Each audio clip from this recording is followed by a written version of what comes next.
ఇక Visakha RK beach లో శ్రీ గరుడ అయోధ్య రామ మందిరం నమూనా సెట్ లో రాముల వారి కళ్యాణం వివాదంగా మారింది. ఈ నెల 29న నిర్వహించే కళ్యాణానికి భద్రాద్రి ప్రధాన అర్చకులు వస్తారంటూ తప్పుడు ప్రచారం చేశారని ఈవో ఫిర్యాదుతో పోలీసులు కేసు నమోదు చేశారు. మరోవైపు నిర్వాహకులు కొంతమంది కావాలని ఈ దుష్ప్రచారం చేశారని, దీని మీద పోలీసులు విచారణ చేపడుతున్నారని అంటున్నారు.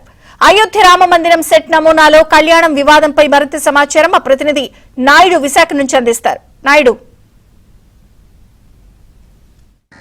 విశాఖ ఆర్కే బీచ్లో ఏర్పాటు చేసిన గరుడ అయోధ్య రామాలయంలో రాముల వారి కళ్యాణం ఇప్పుడు వివాదంగా మారింది. ఈ నెల 29వ తేదీన ఈ కళ్యాణం నిర్వహించడానికి ఇక్కడ ఉన్నటువంటి ఎవరైతే సెట్ వేశారో వాళ్ళ నిర్వాహకులు ఈ నిర్వహణ చేసేందుకు ఏర్పాట్లు చేశారు. అయితే దీనికి సంబంధించినంత వరకు కూడా భద్రాద్రి ఆలయం నుంచి ప్రధాన అర్చకులు వస్తారంటూ ప్రచారం చేశారంటూ ఈవో ఫిర్యాదు చేయడంతో ఇప్పుడు వివాదం చెలరేగింది. ఇప్పుడు మన వెనకాల కనిపిస్తున్నటువంటి ఏదైతే ఆలయ నమూనా ఉందో ఇది అయోధ్యలో ఎలా అయితే ఉందో అదే నమూనాని ఇక్కడ వేయడం జరిగింది. లోపల బాలరాముని కూడా ప్రతిష్ఠించారు. సుమారుగా ఒక 2-2.5 నెలల నుంచి ఇక్కడికి వివిధ ప్రాంతాల నుంచి సందర్శకులు కానీ వీళ్ళంతా వచ్చి ఈ ఆలయ నమూనాతో పాటు లోపలికి కూడా వెళ్ళి ఆ రాముల వారిని దర్శించుకుంటున్నటువంటి పరిస్థితి ఉంది.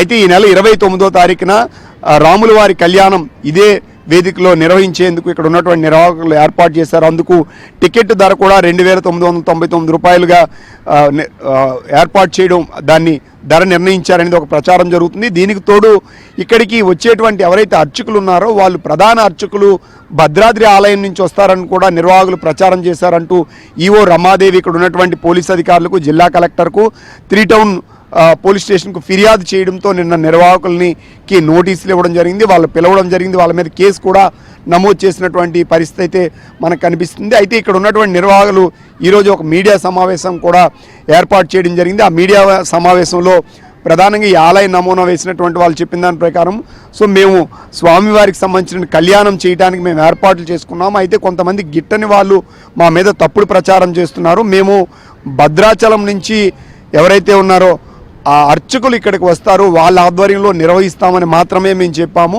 ప్రధాన అర్చకులు అనేది మేము వేసినటువంటి ప్రచారంలో కానీ ప్రింటింగ్లో లేదు. కొంతమంది కావాలని ప్రింటింగ్ చేసి దాన్ని ప్రచారం చేశారు, మా మీద గిట్టని వాళ్ళు ఇదంతా చేశారు. కాబట్టి దీని మీద పోలీస్ విచారణ కూడా కొనసాగుతుంది. కొంతమంది కావాలని మా మీద తప్పుడు ప్రచారం చేశారని చెప్పి ఇక్కడ ఉన్నటువంటి నిర్వాహకులు కానీ వీళ్ళు కానీ చెప్తున్నారు. కానీ ఈవో చెప్పిన దాని ప్రకారంగా ఏదైతే దేవాదాయ శాఖకు ఉన్నటువంటి చట్టం ప్రకారంగా 30/87 ప్రకారంగా ఖచ్చితంగా దేవాదాయ శాఖకు సంబంధించినటువంటి ఏదైనా ప్రధాన దేవాలయాలు పురోహితులు కానీ మిగతా వాళ్ళు కానీ వాళ్ళ ప్రచారంలో వాడాలన్నా, లేకపోతే ఆ దేవాలయ అర్చకులు రావాలన్నా, వాళ్ళ పేరు వాడాలన్నా సరే ఖచ్చితంగా అనుమతి తీసుకోవాల్సినటువంటి అవసరం ఉంది. కాబట్టి మా అనుమతి లేకుండా, మాకు సమాచారం లేకుండా మేము వస్తామని చెప్పి వీరి నిర్వాహకులు ప్రచారం చేశారు. కాబట్టి వాళ్ళ మీద చర్యలు తీసుకోవాలని చెప్పి నిన్న భద్రాచలం ఈవో ఫిర్యాదు చేయడంతో ఈ వివాదం బయటకు వచ్చినటువంటి పరిస్థితి అయితే మనకు కనిపిస్తుంది. ఇప్పుడు 29వ తారీఖునైతే రాముల వారి కళ్యాణం నిర్వహించడానికి వీళ్ళు ఏర్పాట్లు చేసుకున్నటువంటి పరిస్థితి అయితే కనిపిస్తుంది. అయితే అక్కడికి వచ్చేటువంటి వాళ్ళందరూ కూడా భద్రాచలం నుంచి పురోహితులు వచ్చి ఇక్కడ ఈ కళ్యాణాన్ని నిర్వహిస్తారని చెప్పి నిర్వాహకులు చెప్తున్నారు. అయితే ఈవో కానీ మిగతా వాళ్ళు చెప్పిన దాని ప్రకారం చూస్తే భద్రాద్రి ప్రధాన అర్చకులు ఇక్కడికి వచ్చి స్వామివారి వివాహం నిర్వహిస్తారు, ఏదైతే కళ్యాణం నిర్వహిస్తారనేది ప్రధానంగా వాళ్ళు చెప్తున్నటువంటి దీన్ని ఉంది. ఈ వివాదం ఇప్పుడు పెద్దదై ఖచ్చితంగా ఈ నిర్వాహకుల మీద చర్యలు తీసుకోవాలి. భగవంతునితో వ్యాపారం చేస్తున్నారంటూ కూడా హిందూ సంఘాలు కొన్ని మండిపడుతున్నటువంటి పరిస్థితి ఉంది. అయితే ఈ నిర్వాహకులు చెప్తుంది మేము అన్ని నియమ నిబంధనలు పాటించే ఈ సెట్ను వేయడం కానీ, బాలరాముని ప్రతిష్ఠ కానీ అన్నీ కూడా నియమ నిబంధనల ప్రకారం హిందూ చట్టం ప్రకారమే చేశామని వాళ్ళు చెప్తున్నటువంటి పరిస్థితి ఉంది.